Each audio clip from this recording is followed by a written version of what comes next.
قصه تاسو به اورېدلې مې ابو هريره رضی الله عنه روایت دی وی ابو بکر صدیق رضی الله عنه او عمر بن الخطاب رضی الله عنه پر دواړه راوتي د شپې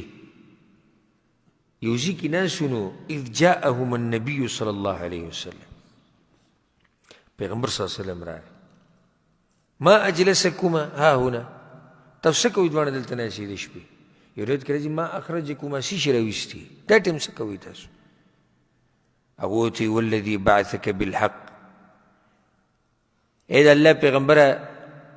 قسم دی زمونږ په هغه رب باندې چې تیره لیږلی ما اخرجنا من بیوتنا الا الجوع موږ لوږې راویستي